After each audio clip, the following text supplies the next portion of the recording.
Hi, my name is Jan Benham, CEO and founder of The Aroma Shop, and today's topic is oat silk powder and its use in coloured cosmetics. So oat silk powder, which we get from Sweden, this powder has been specially formulated for use in cosmetics. It's been ground down to a very small particle rate, so it makes the resulting product very creamy and smooth. So we started using this in our foundations a couple of years ago, but I've since been using it now in my liquid foundations and in my pressed foundations. And the reason being is oats are incredibly anti-inflammatory, as we know from putting oat baths, putting oats in your bath in order to soothe skin conditions. So it makes sense for it to be the main ingredient in a mineral foundation and also in a liquid and pressed foundation as well. It also, because of its texture, it compresses really well. So I'm going to show you a simple, easy recipe on how to make a mineral foundation, and from there we're going to go on and I'm going to show you how I make a pressed foundation using exactly the same formula, and then from there on a liquid foundation. So let's start with the recipe. So we're going to use oat silk powder, and we're going to use 1 teaspoon, and this works out to approximately 5 grams if you want to weigh it. Then we're going to add this is zinc oxide. Now the reason why I like to add zinc oxide, it's also anti-inflammatory again. 5 grams of that. Silica. This is great for oily skin as it helps to absorb oiliness. It also helps to hide any wrinkles as well. And last but not least, I'm going to add titanium dioxide, just under 1 teaspoon. Again, it works out actually around 4 grams.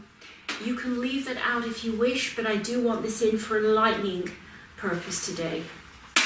Then we're going to add the pigments. These are pigment concentrates, and this is what we call nude, and it's a combination of basically oxides. I'm going to do 1 gram, which is 1/4 teaspoon. They weigh really light. And then this one is desert pigment concentrate. Again, 1 gram of that. We're going to grind it all together.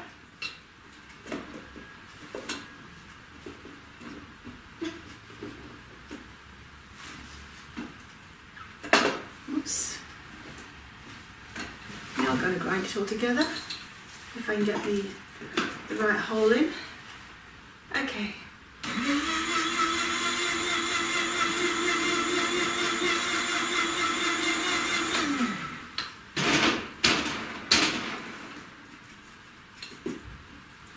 So I've ground it together.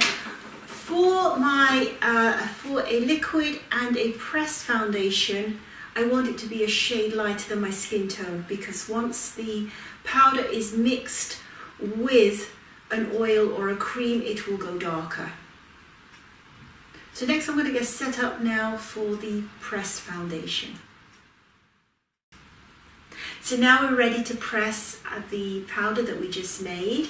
Here is the pressed powder, and we have some DiCaprio carbonate. It can also be Naturederm IL. We have our tin pan handy, and we have a pressing tile and some pressing ribbon.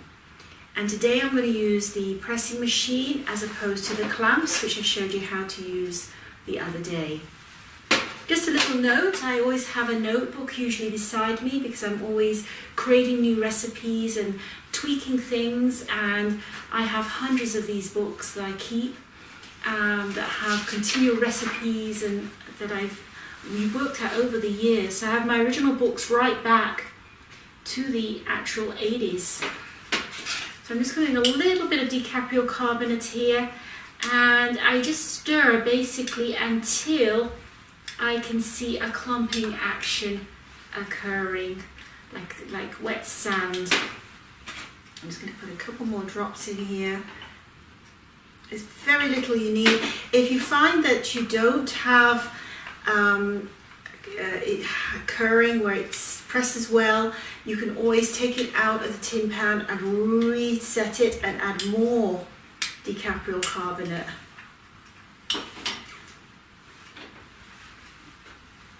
Just a touch, 1 drop more. And it was literally just 2 little drops that I put in there. And I already see now that it's ready for go. So now I'm just going to literally empty the whole thing into the palette.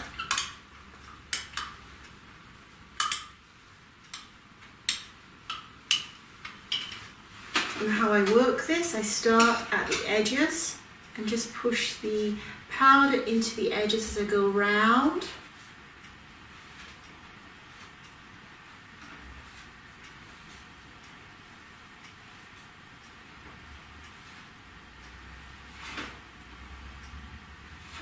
Yeah, it's very messy, but it's very satisfying as well. I like to make sure the edges are really gone into the sides. It looks nicer when on the finished product. Now, I'm going to now add my pressing ribbon and a pressing tile.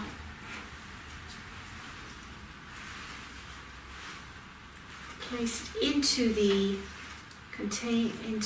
pressing container and push down. Packs quite a punch, this does. And take it off and check out. And for my purposes, this will be fine. So that is my my finished pressed powder, and then of course you can add it into a pod for your own use as well. So that is my pressed powder. Now we're going to make a liquid foundation. And now we're going to make liquid foundation from the same mineral foundation. So here I have the same mineral foundation, and I already prepared the liquid yesterday, and it's basically a lotion that's made with Lynette wax and DiCaprio carbonate, and also some oat lipid, which is an oat oil to keep in the theme of the oats.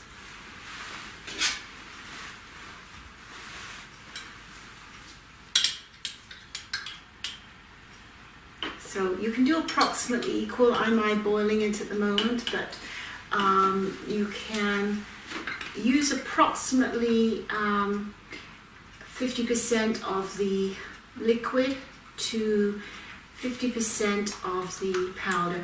Obviously, if you're making it in large quantities for commercial, then you can use specialized mixers and then you get a really smooth finish. So that is the finished, basically the finished liquid foundation. And I did these in advance, so this is the exact same foundation that I did earlier. And you can see it, that's perfect for my skin tone. And then slightly darker. These two don't contain any titanium dioxide in them. This one does. And what happened was I was looking to make a liquid foundation myself, and I found this a little bit too dark, so I needed to add some titanium in to lighten it. But I still use this one for my makeup today, so it still worked. But I think this is going to be a far better choice for me. So that is how to make using oats. So why would we use oats? Again, very low particle rate, so it goes into a nice creamy texture on, so it leaves a very silky feeling on the skin. It's also anti-inflammatory to the skin, soothing, and also compresses really nicely. So here we have it, a pressed powder and a liquid. And I put these into some the airless bottles, so they come out quite nicely, and of course you don't contaminate the finished product, although I do have some natural preservative in the lotion. So that is how you can create 3 products with very few ingredients. So I do hope you enjoyed this, and please feel free to ask any questions. And I hope you have a lovely day wherever you may be. And it's goodbye for now.